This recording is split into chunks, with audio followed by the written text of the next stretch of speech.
gente precisa ter uma conversa séria sobre os livros mais vendidos do mês passado. O que é que está acontecendo com a gente? Depois de gravar vários vídeos com os mais vendidos de outras décadas, eu resolvi gravar os mais vendidos da atualidade, segundo a Publish News. Eu fiquei chocada e eu tenho certeza que você vai ficar também. O 10º livro mais vendido de abril de 2025 é o livro de colorir para adultos Comfy and Cozy. Exatamente esse livro aí. Nossa Senhora. Café com Jesus. Em 8º lugar, Faça Direito, Faça Dinheiro. Em 7º lugar, Café com Deus Pai. Em 6º lugar, Mais Esperto que o Diabo. Em 5º lugar, o mais vendido do mês passado foi Caminhos da Esperança. O 4º livro mais vendido foi O Poder da Autoresponsabilidade. Em 3º lugar, E se aquilo... Outra coisa, dê uma pausa aí. Também, assim, um negócio que a gente vê demais nessa lista aí. Tem livros que são infantis e livros que são de autoajuda. Que é outra característica dos tempos atuais. As pessoas, elas estão muito fodidas psicologicamente, elas estão muito mal. Porque elas precisam ficar consumindo a autoajuda o tempo inteiro. Então, assim, a quantidade de livros que são editados no mercado editorial todos os anos, de autoajuda, é assim, dá, sei lá, o escritório inteiro do MBL de livros sobre isso. E são livros que falam basicamente as mesmas coisas. Que, tipo, tem um livro de autoajuda. Você deve se preocupar com o seu sonho. Você não pode viver de forma mecânica. Pô, será que a pessoa precisa de um livro pra saber disso? Será que não é intuitivo que ela tem que se preocupar com a vida dela e não pode viver de forma mecânica? Aí tem outro conselho. Sei lá, não se estresse. Veja as coisas como se fosse pela primeira vez. Todos esses conselhos. Isso é muito banal. Entendeu? Se eu tiver tempo, em uma semana eu escrevo 40 conselhos de autoajuda e faço um livro sobre isso. E as pessoas ficam comprando e consumindo e elas ficam iguais. Não é que elas vão melhorando, as pessoas não estão melhorando, elas estão a mesma coisa. E vão comprando esses livros e não serve pra porra nenhuma. O que mais? Colorir para adultos. Segundo lugar, Dias Quentes, livro de colorir para adultos. Primeiríssimo lugar, o livro mais vendido no Brasil em abril de 2025 foi Do Dia para a Noite, livro para colorir para adultos. Cachorrinho. Não estou aqui para questionar os livros de colorir, muito... Enfim, aí ela faz aqui a análise dela. Não sei se você quer assistir. Deixa eu ver o que ela vai dizer. Menos os livros de autoajuda. A minha questão é por que os livros de literatura não estão presentes na lista. As pessoas estão buscando respostas rápidas de como enriquecer em um dia, blindar seu casamento, passar a perna no diabo, e a literatura está ficando de lado. É por isso que o nosso trabalho de divulgação... Velho, assim, a literatura tá ficando de lado porque ninguém lê literatura, ninguém tem o menor interesse em literatura no Brasil, cara. Isso praticamente acabou, sinceramente. Literatura séria...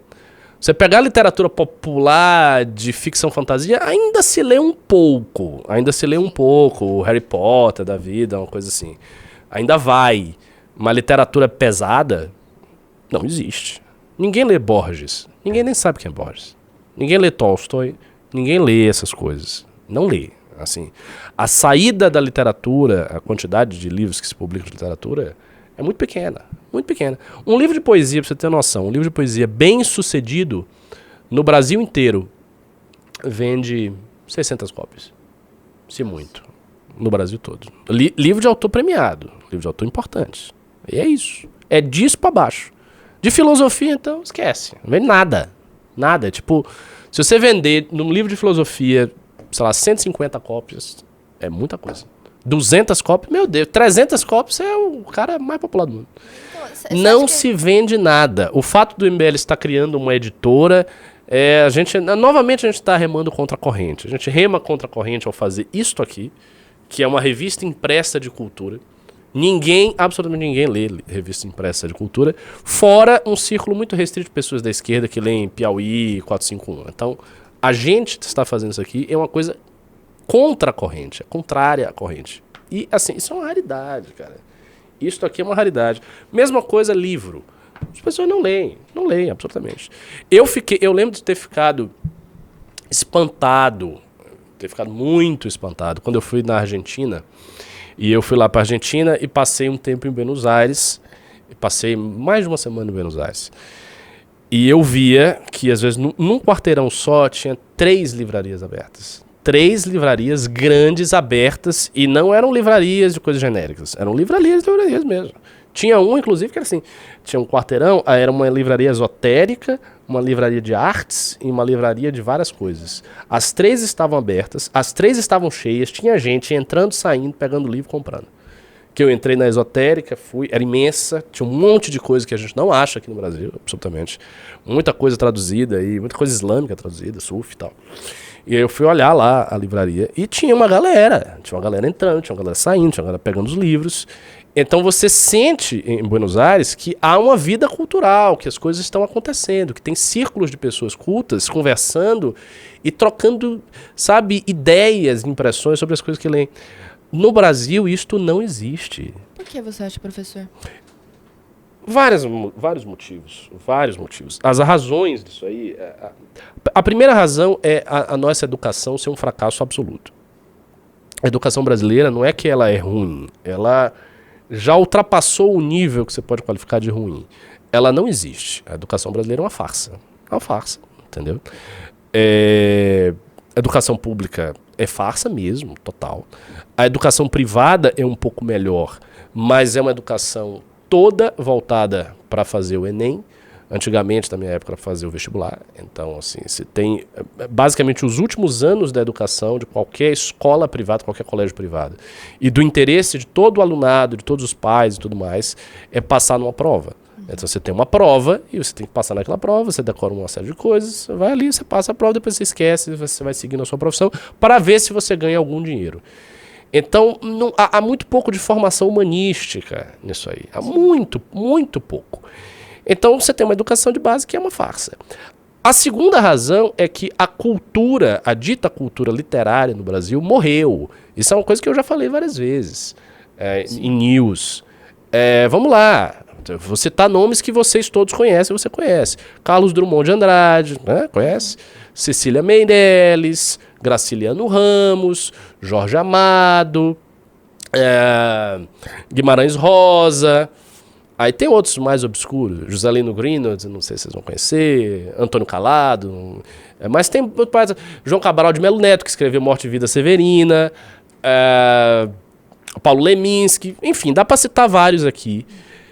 Estes caras que vocês conhecem, ela conhece, as pessoas conhecem, estas pessoas existiram todas, elas viveram numa mesma época, elas se conheceram, elas escreviam em jornal. Em jornal. Quando você abre um jornal da década de 50, da década de 60, 70, até 70, o que você vai ver é grandes escritores conhecidos que escreviam em jornal. Todo mundo lia, todo mundo sabia. Era uma cultura que estava viva. As pessoas tinham uma referência. Existia isso aí, existia uma cultura que era viva. Agora, vamos lá, hoje, me citem aí os grandes poetas brasileiros hoje. Putz. Você sabe algum? Não sei nenhum. A vida da cultura morreu. Quando você tem a vida da cultura, ela morre e as pessoas não...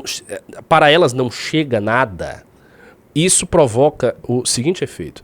O primeiro efeito imediato da morte da vida da cultura é que não há mais interpretação sobre o mundo que seja atualizável, porque a literatura, principalmente a literatura, as artes de um modo geral, mas a literatura é mais explícita nisso, porque lida com linguagem escrita, né? A literatura, ela tem um poder, Ana, de te fazer entender o mundo que você está, de fazer você entender as emoções das pessoas. Ela vai te tocando nessas emoções e as pessoas que leem literatura, elas adquirem uma certa profundidade, uma certa maturidade psíquica.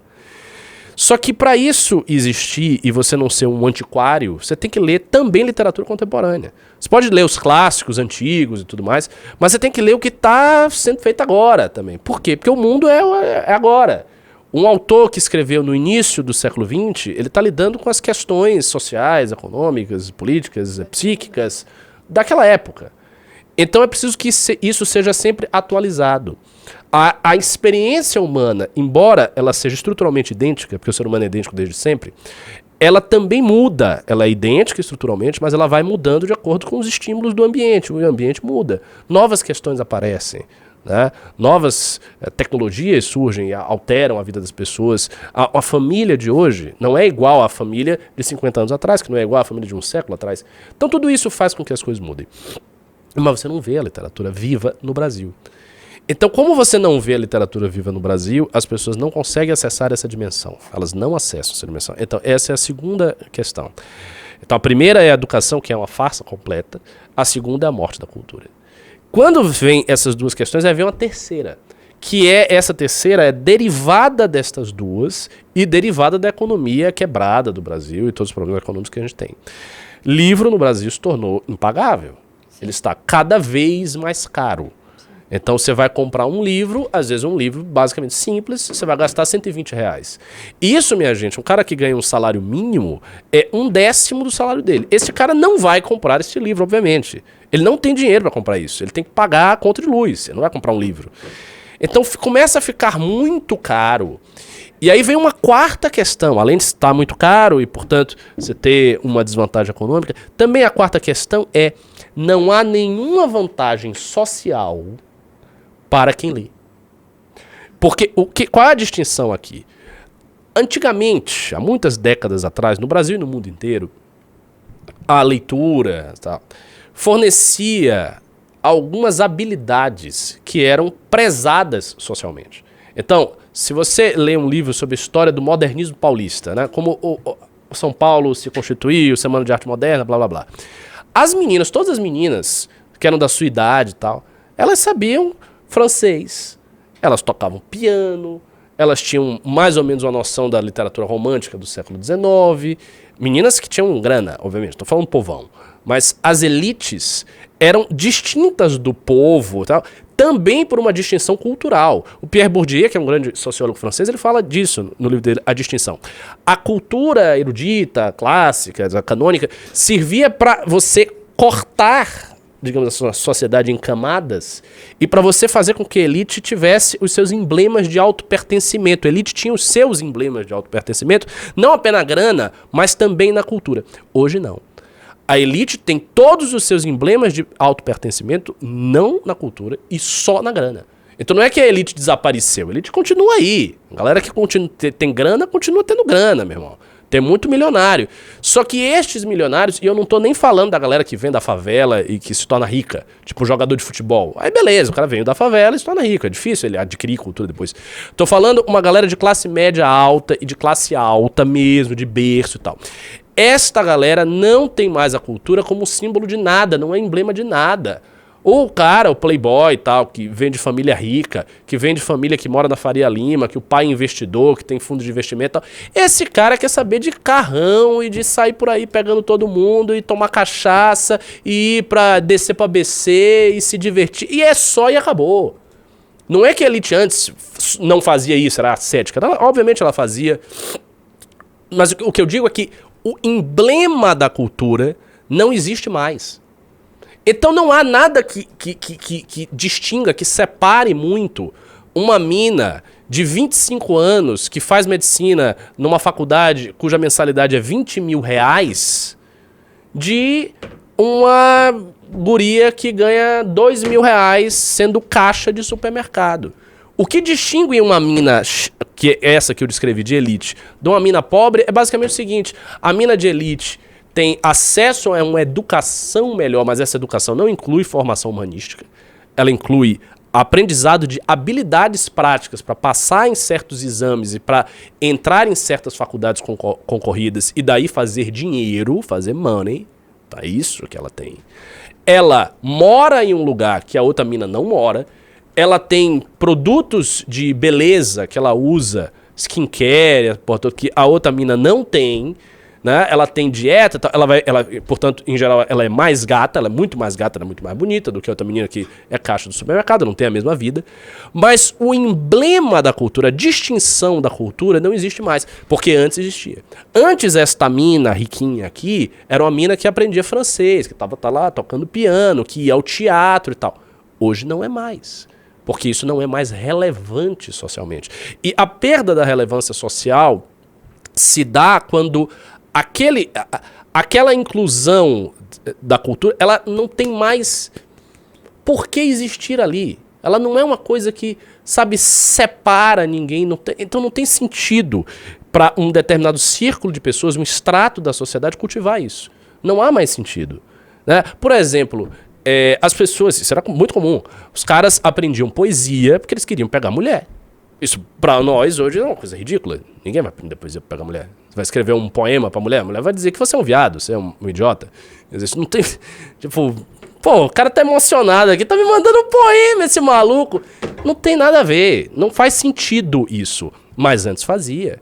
Tem uma série sobre Juscelino, ex-presidente do Brasil, e o Juscelino era um pegador, um cara tinha uma lábia e tal. E o Juscelino, ele fazia poesia quando ele era jovem, pra pegar meninas.